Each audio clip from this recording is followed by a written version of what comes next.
This is CGTN, China Global Television Network.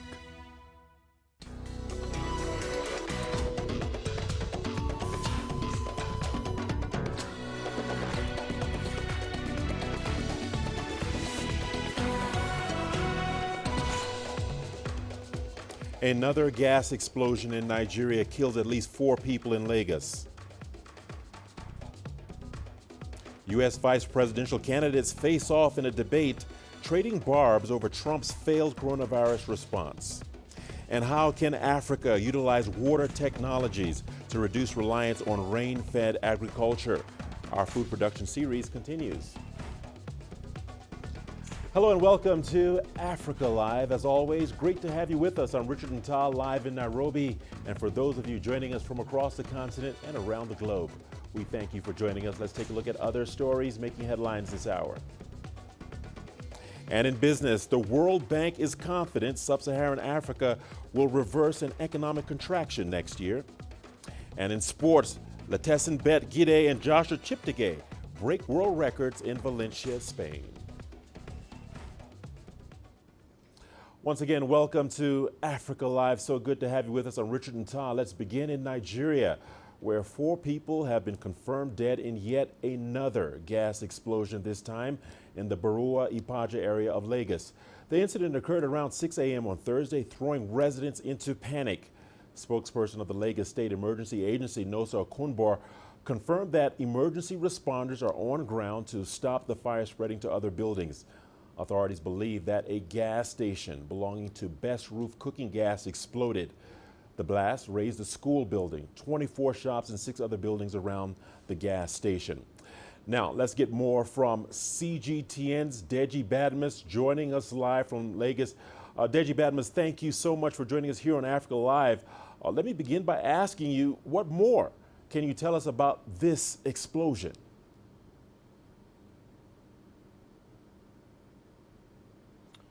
Well, Richard, this explosion happened, as you have said, just around 6 a.m., just before 6 a.m. now.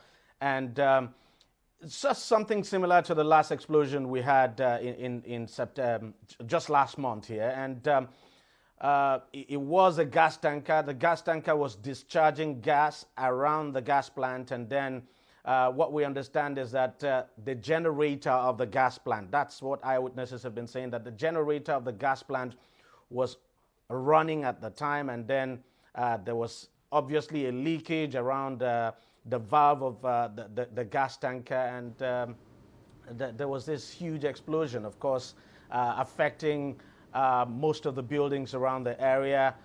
People working right there at the gas tanker were killed. Altogether, the authorities have confirmed that 5 persons were killed and 8 injured. The injured have been taken to the hospital. The fire has actually been contained now, and what's actually happening now is that emergency responders now are clearing the area. So it's quite a terrible one, and it's coming just a few weeks after the gas explosion we had at the same axis, Richard, the same axis of the city. All right, Deji, grim, heart-wrenching scenes there. Deji, it's important to note that this follows a series of other explosions in recent days. How are the authorities addressing this repeat of similar tragedies?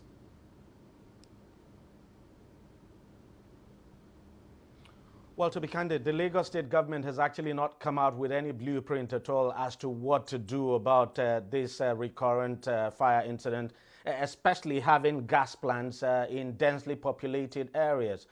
This area itself is densely populated, quite jammed, and you have quite a number of gas plants around the area. So people have actually been asking the state government to do something about it, to prevent people from putting up gas plant now in densely populated areas. The government says it will do something. Everyone is waiting for the government to actually come out with a blueprint, but I think pressure is now going to be mounted on the government to come out emphatically and do something about this, because this is becoming a common occurrence, if you like. We've had so many over the past months, I should say, in Lagos. So everyone is waiting for the government. So obviously we're going to get an emphatic response from the government. That's what we're waiting for. But for now, nothing emphatic from the government spelling out what it intends to do to ensure we do not have anything like this again. All right, Deji, thank you so much for that update and report. I'd like you to stick around. We'll be coming back to you in just a short moment. Let's move on to another story. The World Trade Organization General Counsel Chairman David Walker will today formally announce the final candidates to lead the agency. Reports say the candidates are both women. There's Nigeria's Ngozi Okonjo-Iweala and South Korea's Yoo Myung-hee. Now, the World Trade Organization has never had a female director general in its 25-year history. These two women have impressive careers. Yoo is South Korea's trade minister, while Iweala has served not one, but two stints as Nigeria's finance minister and one as a foreign minister. Let's get Deji back into the discussion. Deji, thank you so much for sticking with us. Deji Badmus, thank you once again. Deji, here's my question to you. The former Nigerian finance minister is one of the two women in the final list for possible World Trade Organization Director General. Tell us what this means for Nigeria.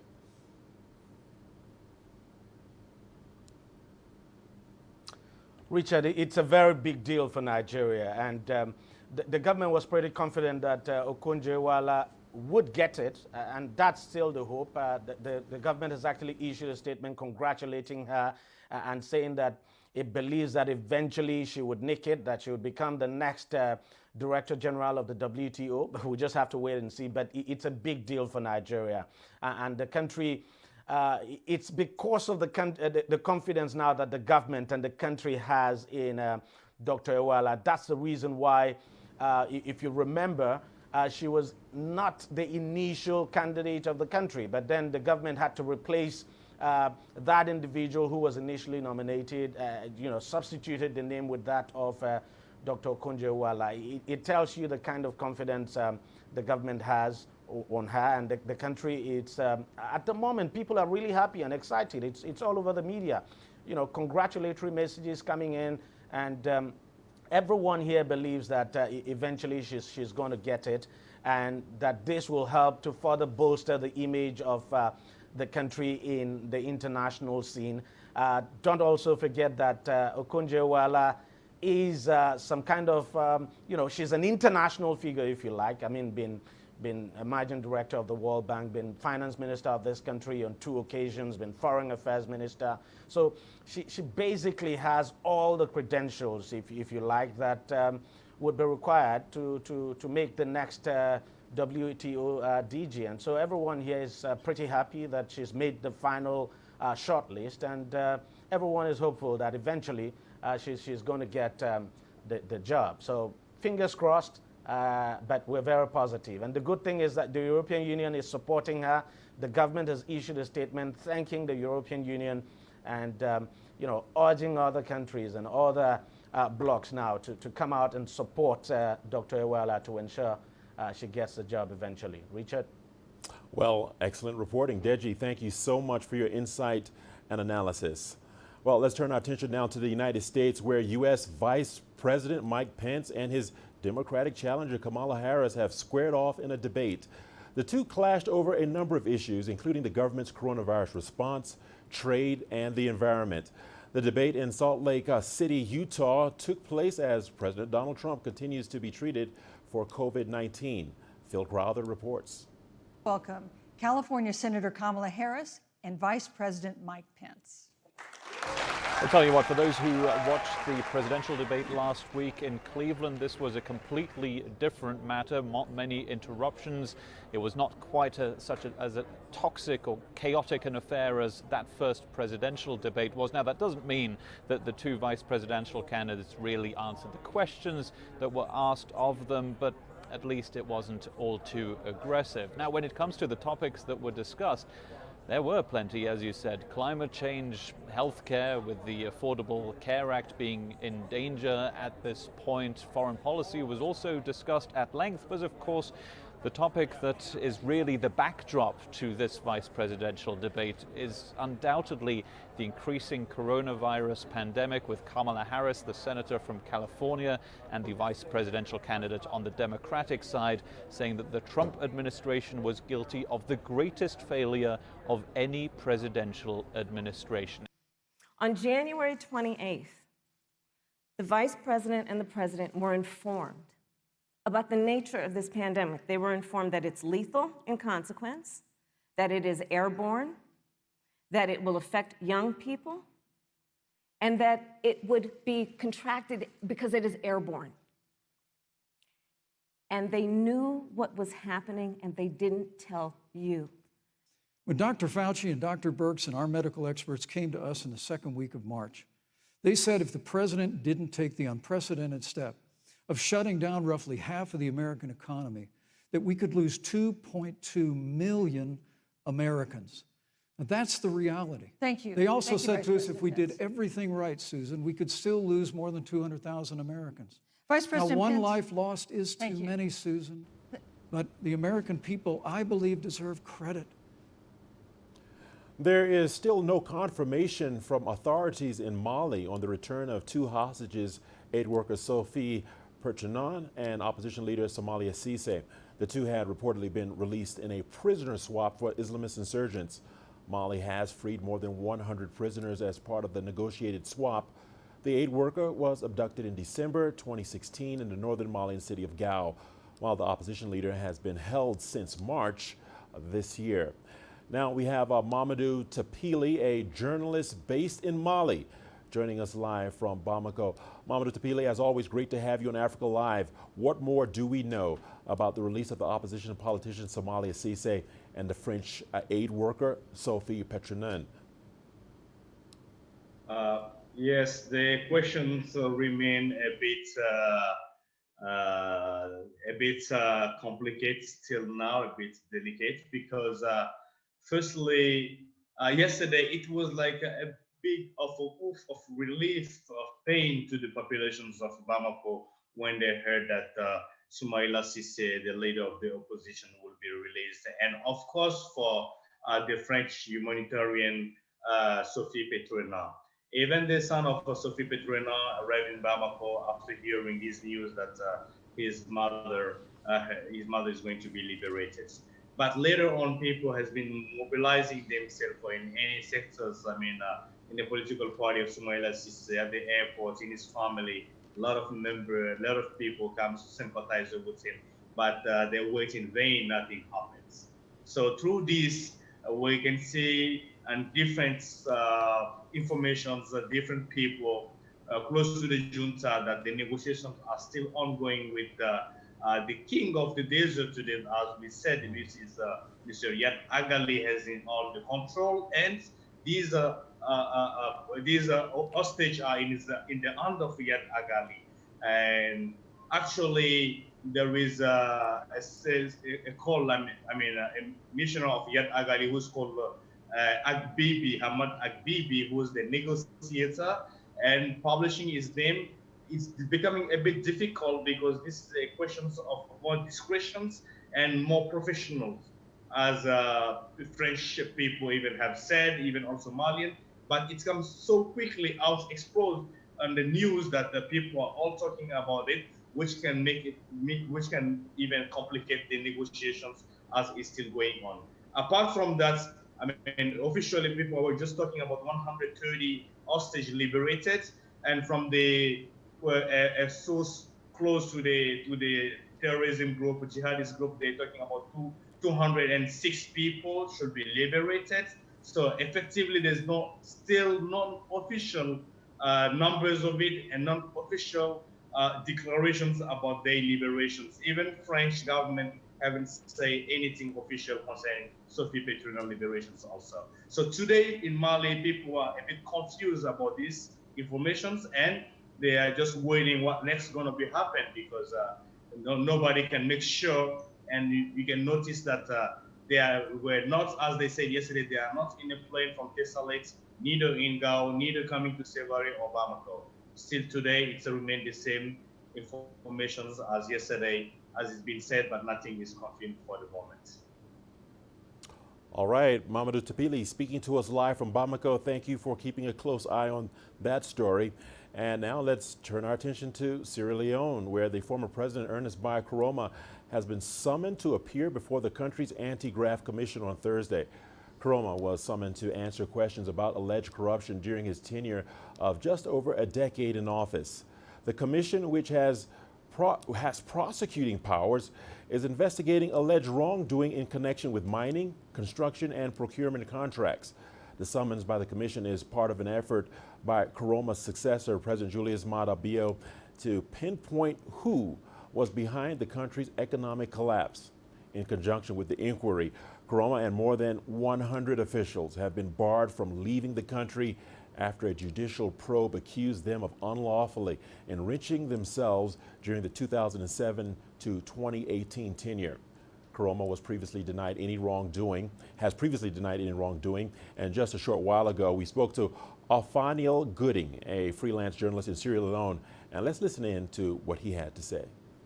Well, basically, it's not, they're investigating him. I mean, before becoming a president, the asset he actually declared, and after his presidency kind of supersede his earning.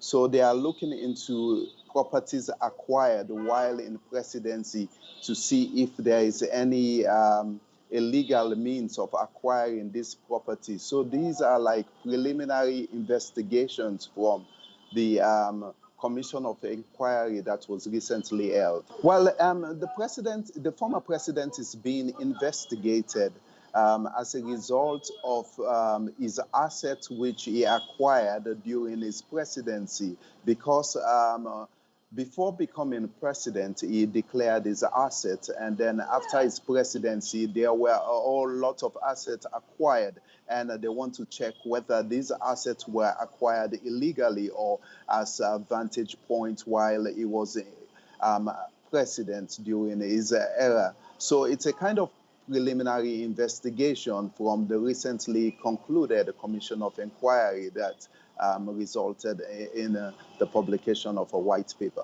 It's a kind of investigation. It's a preliminary investigation which is based on the findings of the COI. So if there are evidences, the case will be forwarded to the court, where the court will determine the next line of action to take place. But if there are no evidences, then they will have to quit or dismiss the investigations. Meanwhile, Nigeria has spoken highly on China's achievements in controlling the coronavirus pandemic and eliminating poverty. Yakubu Dogara, who is the former Speaker of the House of Representatives in Nigeria, says China's experiences are worth learning from in order for Africa to strengthen economic and social development. I must say that China did very well in terms of containing the pandemic within China itself, and in terms of the assistance that was given to other countries. And I remember that in Nigeria too, we were beneficiaries of some equipment, and to some extent, even medical experts from China came to help us in our determination to fight the virus. And I'm happy China led the way by sharing information, collaborating with different nations, donating even equipment free of charge. And I believe that with that, other nations as well that are bordered, are passionate about the welfare of their people, will not wait until China tells them what to do. They will be able to borrow from the Chinese experience, borrow from the experience of other nations, match them together so that they can bring their own people out of poverty.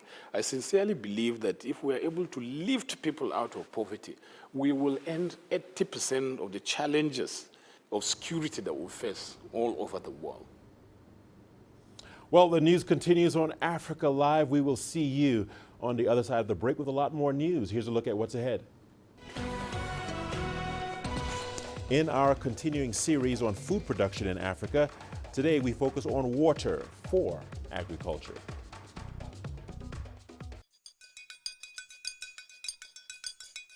When Isabel's son, Yanni, was diagnosed with autism spectrum disorder, she decided to open the association Colmea to offer a safe haven for children like him in Cape Verde.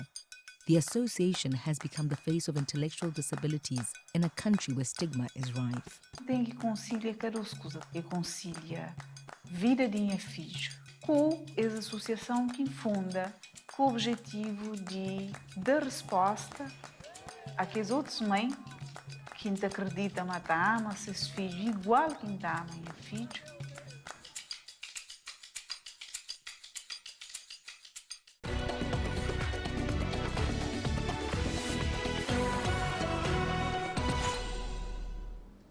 Welcome back to Africa Live. Thanks for staying with us. And now we bring you our CGTN Africa series on food production on the continent. Here's Lindy Mtangana with the latest episode focusing on water.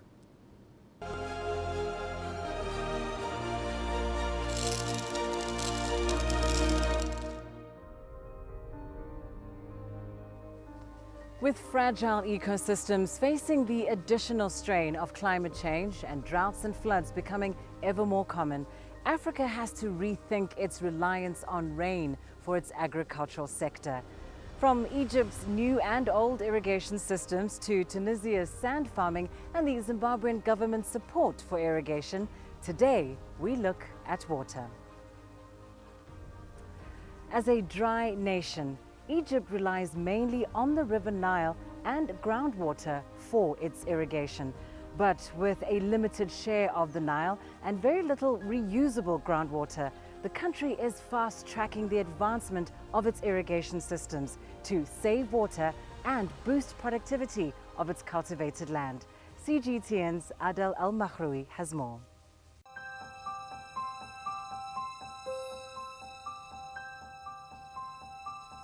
Egypt cultivates some 9.4 million fadans of agricultural land.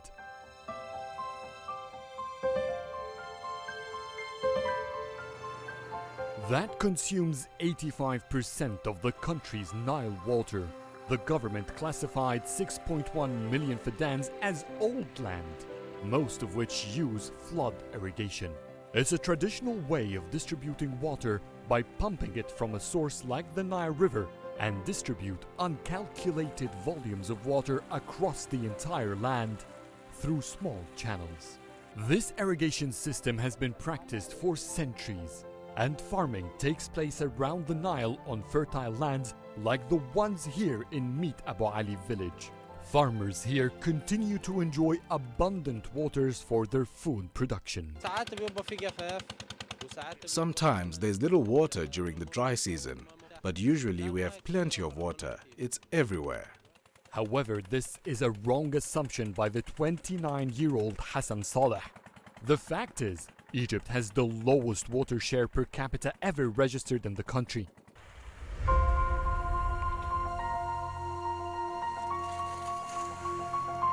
As can be seen in Meet Abu Ali, farmers have the luxury to use flood irrigation because of their proximity to the Nile River.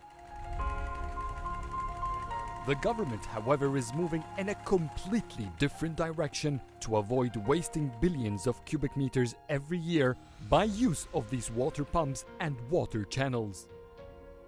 Far away from the Nile banks into the Egyptian desert landscape, 3.3 million fadans of Egypt's cultivated land lies. The government classifies them as new lands and wants all of these recently cultivated areas to apply new kinds of irrigation systems meant to save water. In the last decades, the new lands have attracted individual farmers keen on utilizing modern irrigation techniques. I discovered that traditional irrigation is a waste of time and water. It eats the fertilizers used, it eats the pesticide and manure needed. Drip irrigation is totally different. It saves everything. You can water the land any time of the day, morning or night. However, many farmers still practice flood irrigation in these new lands. Meet Hassan Shamsuddin, the PhD holder in soil and water management, is leading a national project at the Agriculture Ministry to develop the irrigation systems in the country. He's responsible for identifying farms violating the irrigation laws in the new lands. We want to decrease the shortage in water and fill the food security gap. To do so, we need to save water. So we want to spread the usage of sprinkling and drip irrigation to create water for cultivating more land. When completed, this project is estimated to save some 1.3 billion cubic meters of water annually. To introduce modern irrigation systems, though, every fadan could cost up to $1,000. It's a lot of money for farmers here. To ease that financial pressure, the government is providing low-interest loans for them. Part of Shamsuddin's job is to create awareness among farmers about the benefits of these new systems. It costs a lot of money to set up, but in return, it saves a lot in the daily operation. Instead of turning on the pumps for 5 hours to irrigate the land in the traditional way, I now operate it for 15 minutes. That drops the cost of gasoline or electricity bills. The productivity is incomparable. It's much higher. Modern irrigation could be double in some products. By law, all new cultivated lands must use modern irrigation systems. To see for myself how these irrigation technologies are increasing land productivity, I went to Wadi Natron.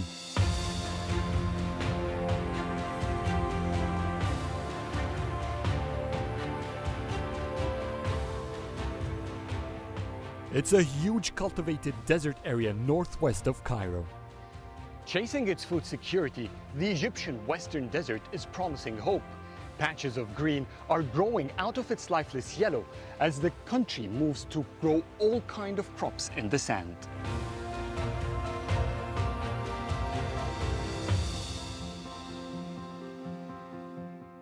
I met Muhammad Gamal, a 40-year-old engineer whose passion has always revolved around agriculture. The young man is managing the cultivation of some 2,800 fadans here. And to pump this, we use about 125 horsepower pump. From pivots, sprinklers and drip pipelines, all sorts of irrigation techniques are being used here. This entire area depends mainly on groundwater. This is the key to the success of cultivating Egypt's Western Desert, water management. Because it costs a lot to allocate and distribute water in such areas, water costs up to 35% of the end product for any crop here in this area. That makes producers here face much more challenges to gain a competitive edge in the global market.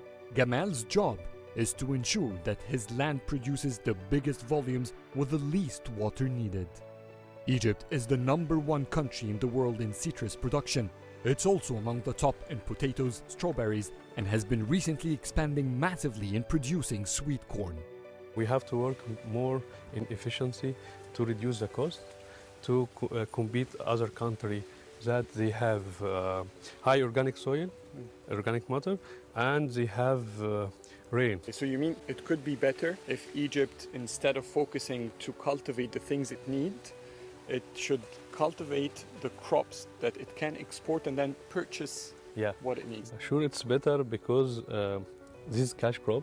You can supply for Europe in winter because, as you know, in winter, Europe and Russia, it's freezing. So you can export fresh cash crop for them, and you can import the other need like wheat and corn, because here the production cost is so high. So you have to focus on cash crops. Because of the proper irrigation systems, the new cultivated lands in the desert are producing most of Egypt's agricultural products, despite that they are nearly half the size of the fertile lands on the banks of the Nile. That's thanks to the advanced irrigation techniques used here. Adil Mahrou'i, CGTN, Wadi Natron, Egypt. Tunisia's traditional Rumli agricultural systems in the lagoons of the Rarelmel and its hanging gardens have been recognized as globally important agricultural heritage systems, a designation managed by the UN Food and Agriculture Organization. Their recognition as important sites will encourage local communities to treasure and conserve their heritage for future generations. CGTN's Nta has the story. The Lagoons of Rarelmel is a translation from Arabic of the expression salt cave. They are located in the beautiful region of Bizerte, north of Tunisia.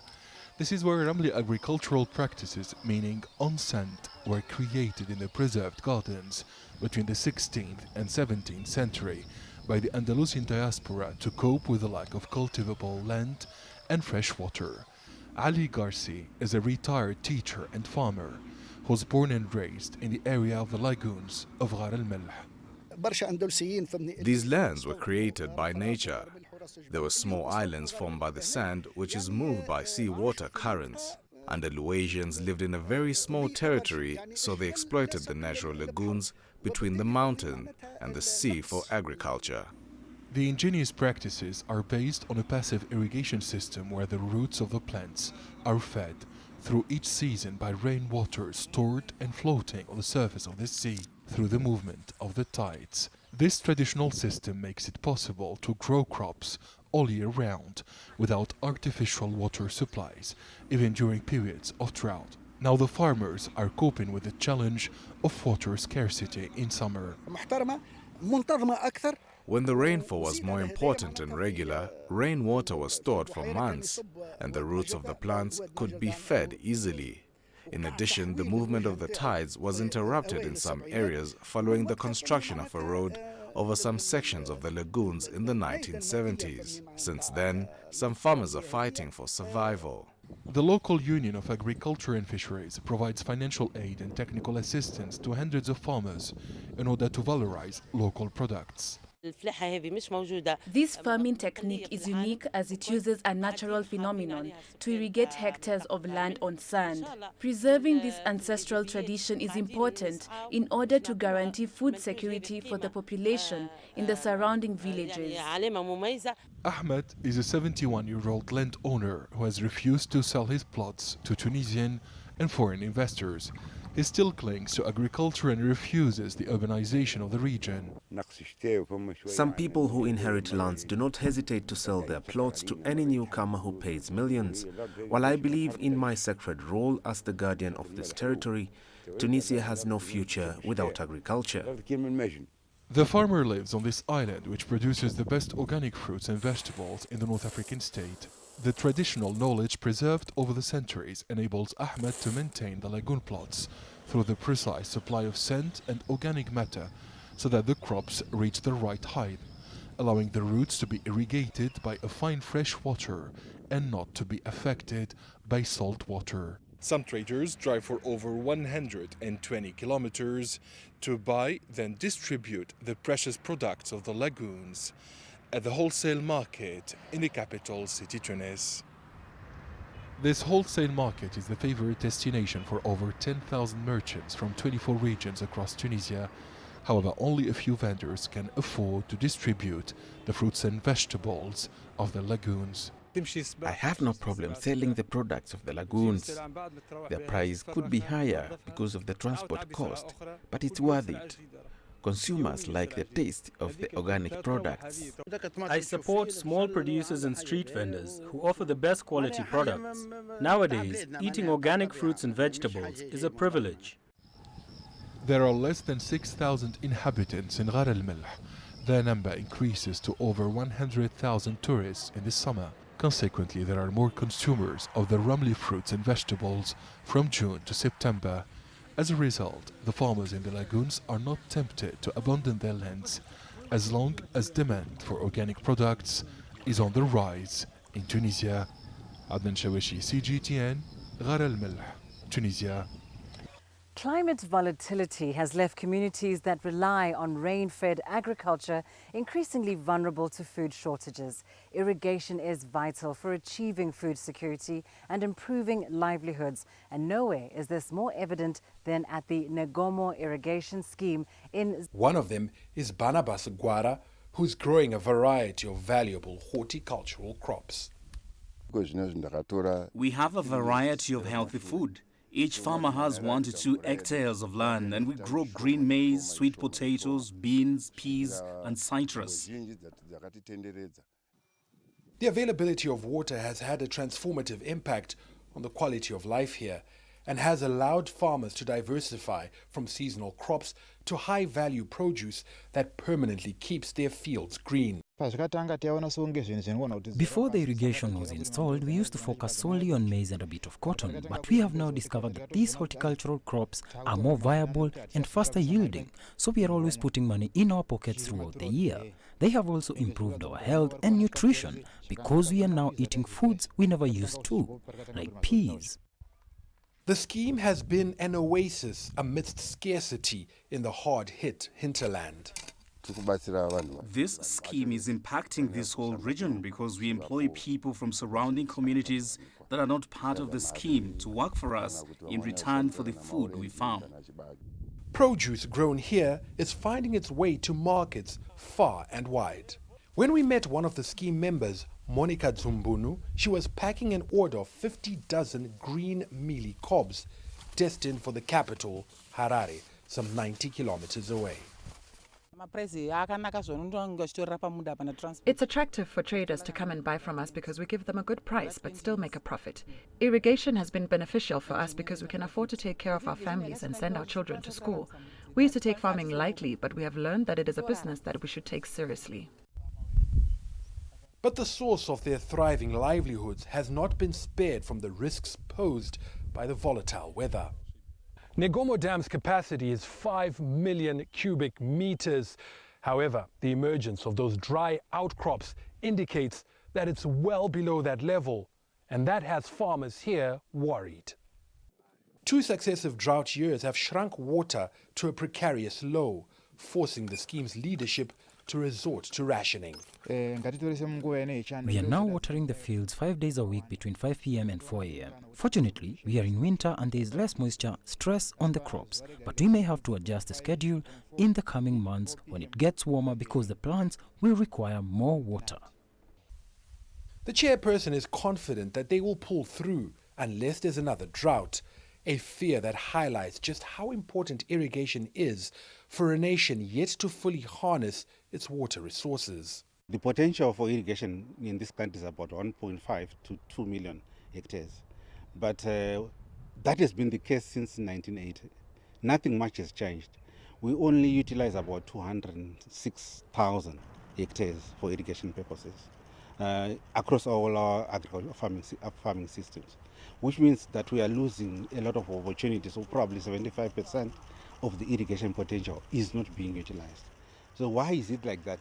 Irrigation is it's very complex. It costs a lot of money in terms of infrastructural development. It costs a lot of money in terms of management, and it requires the appropriate right skills. The government set aside about $300,000 for irrigation expansion in 2020, an amount it acknowledges is inadequate, and so has called on partners to help shore up the infrastructure that will ensure that whether it rains or not, those working the land can still get something out of it. Farai Mwakutuya, CGTN, Mazoe, Zimbabwe. In today's Expert Perspective segment, CGTN brings you some unique insights into this all-important resource, water.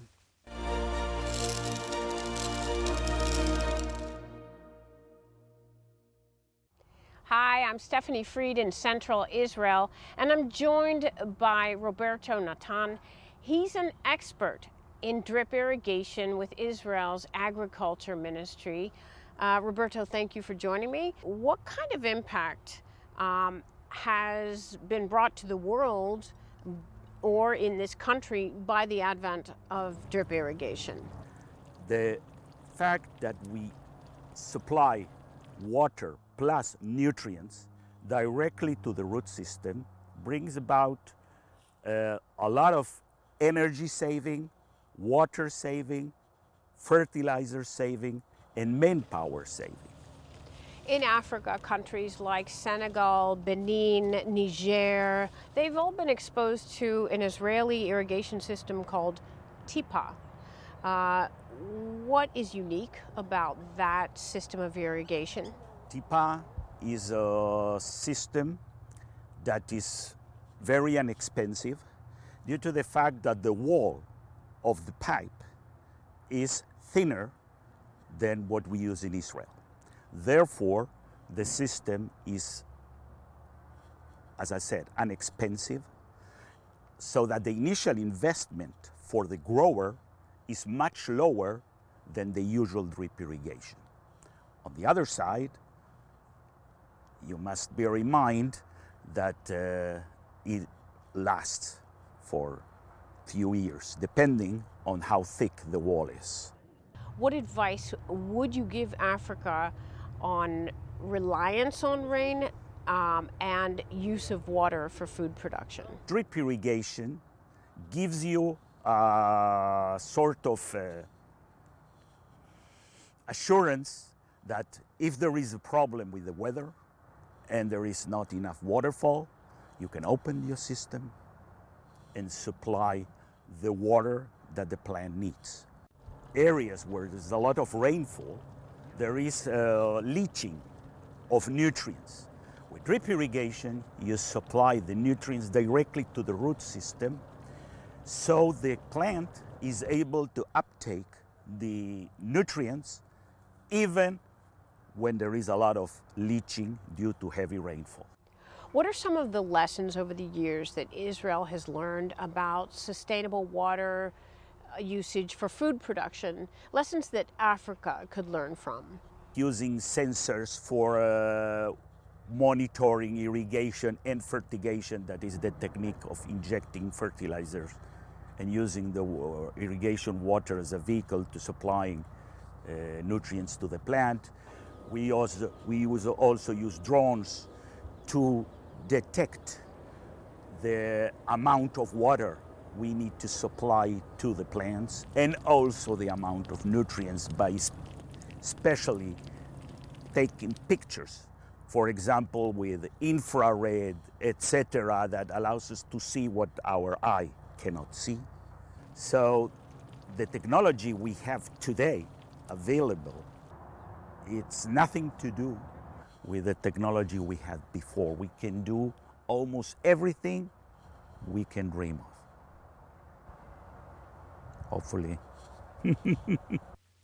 Couscous is the main dish in Tunisia and is considered a staple food in 24 regions across the North African states.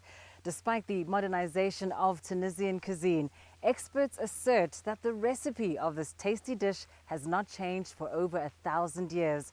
More on this in our special segment, Food Cultures in Africa.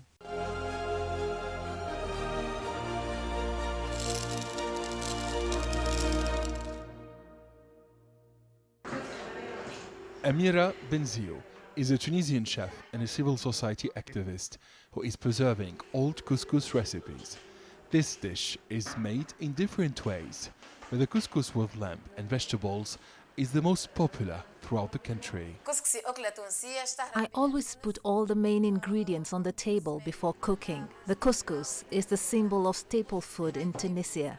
First, chop fresh potato, chili peppers, onions, pumpkins, and chickpeas. I learned this traditional recipe from my grandmother, who transmitted the knowledge of our ancestors to our generation. Amira fries the onion in extra virgin olive oil in a casserole. Once colored, she adds chickpeas and the meat cut into pieces.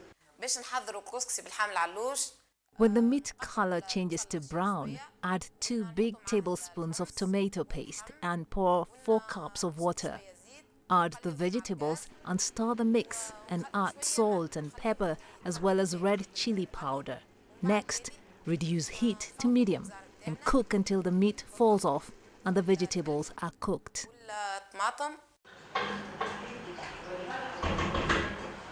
The cook places the couscous pot, which is known as Tunisian kiskes, on top of the cooking pot. She prepares the semolina by placing it in a large bowl. The semolina is drizzled with 1 tablespoon of olive oil and salt, and finally hand-rub gently between the hands to loosen the seeds. The grains should not stick. I leave it for a few minutes and put it back in the couscousier. I mix everything and let it cook for 30 minutes. When semolina is cooked, the chef adds about 2 ladles of the couscous sauce and steers well. This will give taste to the meal and make it very tender and flavorful. When everything is cooked, train the semolina in circles, leaving a well in the middle for meat and vegetables. Also fry potatoes and add eggs and raisins. Amira's family and friends gather around the table for this lamb and vegetable couscous feast. This is a weekly meeting during which they enjoy the best Tunisian staple food. If you don't eat the whole dish, I won't make it again.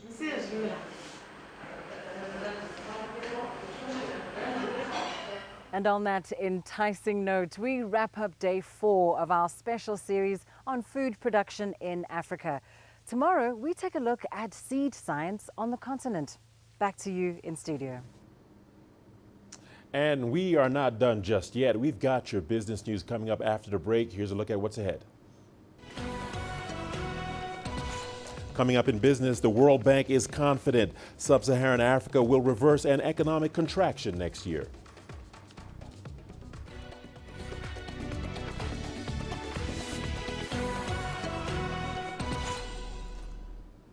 Well, welcome back. Thanks for staying with us. The World Bank says Sub-Saharan Africa could very well reverse an economic contraction next year. That's as countries in the region begin to ease movement restrictions, even as the impact of the coronavirus will be felt for years to come.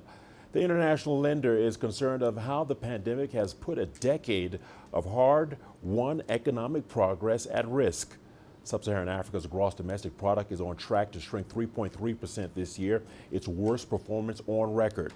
That's due to the combined effects of COVID-19 and lower oil and commodity prices. The bank says growth of about 2.1% could follow in 2021 and 3.2% in 2022. It adds that if the outbreak is more prolonged or if there's a second wave, Sub-Saharan Africa's economy may expand by only 1.2% in 2021 and 2.1% in 2022. Now, peace talks in Libya are continuing with positive signs of a probable peace deal, which may help the nation rich in oil and natural gas to raise crude production. An uneasy truce, which is currently holding in the strategic city of Sirte, has raised optimism of a peaceful resolution that will help the war-torn nation jumpstart its economy. CGTN's Yasser Hakim examines how the North African petro-state can thrive once again.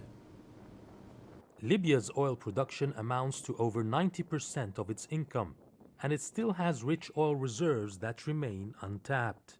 But experts maintain that a healthy economy should not depend on one source of revenue, and have called for diversification to limit potential risks of relying on a single income. If we go back to 2010, pre-war time, during Gaddafi's rule, the Libyan economy was valued at $80 billion. If we look at last year's numbers as an example, income was in the range of $46 billion because of the civil war, and oil production had stopped for a long time. In both cases, during Gaddafi's rule and after the 2011 uprising, oil is still the only source of revenue. Libya is the largest country in Africa in land size, but with only 6.5 million inhabitants. The immense empty land can be cultivated into agricultural products. It has a huge coastline on the Mediterranean Sea that could attract millions of tourists if it can harness stability. Studies also show there is an abundance of minerals in the vast Libyan deserts that has been neglected. Each sector can attract foreign investments worth billions of dollars. However, some experts believe the period right after brokering peace is the one that will see the most foreign inflows. Once stability is restored, there will be a stampede from foreign powers and developers to take a piece of the lucrative contracts for reconstruction of the damaged country. It is very profitable and the revenue is guaranteed because Libya is a rich nation. It can pay cash or from its huge oil reserves. There's a lot of potential in Libya, but analysts warn that an economic diversification can only be successful based on the regime in power after the ongoing civil war has been brought to a halt. Yasser Hakim for CGTN, Cairo. The long week holiday for a Mid-Autumn Festival and the National Day of China have attracted swarms of people traveling across the country. It has led to a boom in domestic tourism and has further promoted the rapid and stable recovery of the Chinese economy. Let's listen in to what a South African economist had to say about this positive turn. Definitely will inject much needed funds into the economy, and because the tourism sector has a multiplier effect, it should benefit other industries as well. And this will, of course, help boost the Chinese economy. When you take decisive action as leadership, you are able to contain and get back to normal life rapidly. It didn't surprise me, therefore, that with the long weekend in China and the holiday that took place recently, millions of Chinese went and traveled intra-China to meet families, have a holiday, and enjoy themselves because they'd taken the pain of lockdown and therefore overcome the crisis and now are ready to get on with their lives and do what an ordinary human being does. Let's turn to Brexit now. And on Wednesday, Britain said there was a 66% chance of a Brexit trade deal, but sought to use Prime Minister Boris Johnson's deadline of October 15th to speed up negotiations. The EU is due to assess progress on a deal during a summit that will take place on the 15th and 16th of October. The two sides say they are inching towards a deal that would govern around $900 billion in trade after December the 31st. And that's when the current transitional arrangements end. The Britain Cabinet Office Minister Michael Gove says no deal preparations are intensifying so that if the EU was intransient and no good deal was available, Britain wouldn't be held hostage. And the news continues on Africa Live. Time now for your sports news. Don't go away. Fantastic night for Ethiopian and Ugandan athletics, as Letison Bet Gide and Joshua Cheptegei broke world records in Valencia, Spain.